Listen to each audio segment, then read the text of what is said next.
இதுக்கு முன்னாடி பார்த்தீங்கன்னா ரெசின் ஆர்ட் பண்ணி ஒரு வீடியோ போட்டிருந்தோம். அது பார்த்தீங்கன்னா 3D பிரிண்ட்ல பண்ண மோல்டை வச்சு ரெசின் ஆர்ட் ட்ரை பண்ணியிருந்தோம். ஒரு heart shape 3D print mould பார்த்தீங்கன்னா நமக்கு வேஸ்ட் ஆச்சு. அவுட்புட் பார்த்தீங்கன்னா அவ்வளோக்காக நல்லா இல்லை. பட் ஒரு ஐடியா கிடைச்சிருச்சு. இப்போ பார்த்தீங்கன்னா சிலிக்கான் மோல்டு பார்த்தீங்கன்னா ஆர்டர் போட்டு வந்திருக்குது. அதில் பார்த்தீங்கன்னா நம்ம ட்ரை பண்ணி பார்க்கலாம். உள்ள என்ன இருக்குன்னு பார்க்கலாம். பார்த்து தான் வாங்குவேன். 3D பிரிண்டர் ஃபர்ஸ்ட் டைம் வாங்கினேன். அது ஒரு பெரிய பார்சல். அதுக்கப்புறம் பார்த்தீங்கன்னா இதுதான் எனக்கு தெரிஞ்ச பெரிய பார்சல். நான் வாங்கினதுல இந்த பாக்ஸ் மட்டும் தான் பெருசு. உள்ள பார்த்தீங்கன்னா அதோட சின்ன பாக்ஸ் தான் வச்சிருக்காங்க. ஓப்பன் பண்ணுவோம்.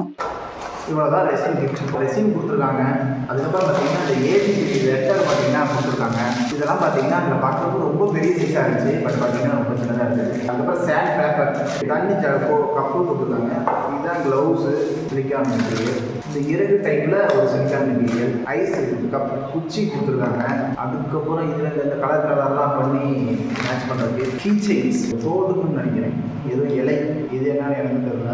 இது எதுவும் பின்பட்டா அது என்னமோ சொல்லுவாங்க கெமிஸ்ட்ரி லேபில் சொட்டுமா வந்து அந்த டைப் ஆடுறதுக்கு ஐஸ்கிரீம்ஸ் கொடுத்ததும் ஒன்று உடஞ்சிட்டு ஒன்று பார்த்து இருக்குது அவங்க நடக்கும். ஓகேங்களா, இங்கே நம்மள்கிட்ட கொடுத்தது இவ்வளோ கொடுத்துருக்காங்க. இந்த மாதிரி மோல்ஸ்லாம் இருக்குது. ஓகே ஃப்ரெண்ட்ஸ், இப்போ நீங்கள் வீடியோவில் பார்த்தீங்களா, இதான் பார்த்தீங்கன்னா இந்த பார்சலில் இருந்தது. ஒரு பேக்காக நமக்கு கிடைக்குது. இதோட ரேட்டு பார்த்தீங்கன்னா அமேசானில் நான் வாங்குறப்ப எவ்வளோ இருந்துச்சு அப்படின்ட்டு வீடியோ ஸ்க்ரீனில் உங்களுக்கு தெரியும். ஓகே, இதில் ரெசின் ஆர்டர் பண்ணி அடுத்த வீடியோவில் அவுட்புட் உங்களுக்கு காமிக்கிறேன். இன்றைக்கி பார்த்தீங்கன்னா நம்ம வாங்கினதில் என்னென்ன கவர் ஆயிருக்கு அப்படின்னு தான் இந்த வீடியோ. யூடியூப் சேனல் சப்ஸ்கிரைப் பண்ணிக்கங்க. இன்ஸ்டாகிராமில் பார்க்குறீங்க அப்படின்னா ஃபாலோ பண்ணிங்க. மறக்காமல் இந்த வீடியோக்கு ஒரு லைக் பண்ணிக்கங்க.